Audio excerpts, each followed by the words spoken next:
Good evening, everyone. It's a pleasure for me to be here in Madrid among giants who fight the same battle as I do in different countries to defend the family, which under God is my greatest love. Livia, my wife, Aurora, my daughter, I love you. Today I would like to share a reflection that has been shaped by my personal journey in the study of the moral and social foundations that sustain human dignity. Recently, I have taken on two roles that have transformed my view of the world, as husband and as a father. These responsibilities have taught me something essential. The transformation of society begins within each of us, especially within our families. The family, this small institution, is where the deepest bonds are formed with the fewest number of people. It's within this core that values such as virtue, love, and compassion can be cultivated in the most profound and authentic way. If each family lives their values with integrity, the social fabric will be transformed in a genuine and lasting way. However, the society we desire will not be built without a solid foundation. And this foundation lies in human rights, in natural values, and in the understanding that the freedom and justice walk hand in hand. This is where a crucial point comes in. Human rights, so often exalted in speeches, have been distorted. What should be a pillar of protecting dignity has in many cases become a tool of manipulation and arbitrariness. This happens because we have strayed from the roots of these rights, natural law which recognizes and respects the objective order of the human condition. Let's look after history. From the ideals of the French Revolution to the horrors of totalitarian regimes, we learn that the noblest intentions can be corrupted when disconnected from solid moral foundations. Revolutionaries dreamed of absolute equality, but their efforts culminated in the centralization of power and oppression. Similarly, communist and positivist regimes turned law into an instrument of force, ignoring human dignity in the name of distorted ideals. And here lies their intersection with our individual lives. The deterioration of values we see in the society, whether in governments, politics, or institutions, is a direct reflection of the lack of individual responsibility. We often wait for change to come from distant systems, leaders, or organizations. However, true transformations begins in the heart of each person, within each home. These transformations requires the courage to face our own weakness and cultivate virtues in our everyday life. The extraordinary is made in the ordinary. It is in the small gestures of responsibility, love, and sacrifice that we build a solid foundation for society. If each individual fulfills their role, their family will become a nucleus of virtue, and thus the whole will be regenerated.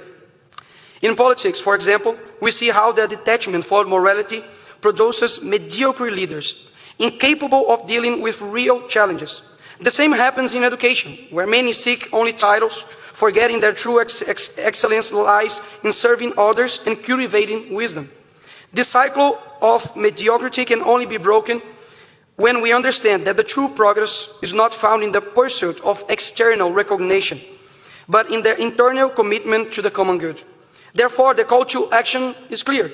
We need to return to the foundations both individually and socially. We must strive to live according to natural law and the words of Jesus Christ, who teaches us to distinguish the just from the unjust, the honest from the vile. This means abandoning complacency, stopping the blame of external systems, and taking responsibility as children of God in the political arena. He is my greatest reference, and I affirm, if we look to him and not to ourselves, it is certain that we will find refuge from the pains of this world. Illegal prisons, judicial dictatorship, censorship, and persecution of opponents are the pains Brazil is feeling right now. And many are standing strong because they are fully convinced that we are just passing through this life. But we will pass with courage, perseverance, and faith. Because as a saying in my country goes, I'm a Brazilian and I never give up.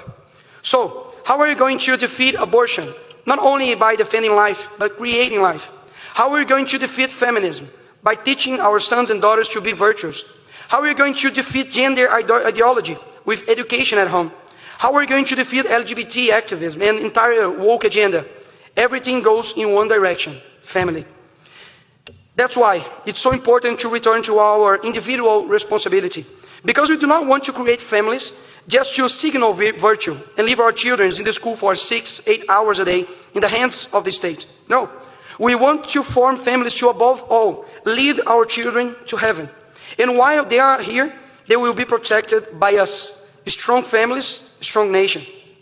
We need to show the world that being conservative and having a family, it's so much better than the artificial and empty life that the left sells as if it was success.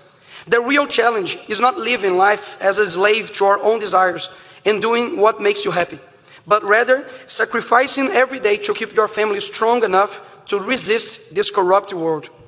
Even with all the daily attacks from the left, which are many, of course, our mission is made in the day-to-day, when no one is watching, when our character is forged and we are building ourselves. And since we are part of a world, this individual construction matters a lot. Finally, ladies and gentlemen, the greatest enemy is not outside of us. It's not a political system, an ideology, or an institution. The greatest challenges lies within ourselves, in the fight against our sins, our vices, and in the constant pursuit of virtue. May we face this challenge with responsibility and an understanding of the gravity of our actions. After all, they can transform the world. Love, fight, and live this life with the intensity it deserves. The voice of many, not the agenda of a few. We will prevail. Thank you so much. Thank you.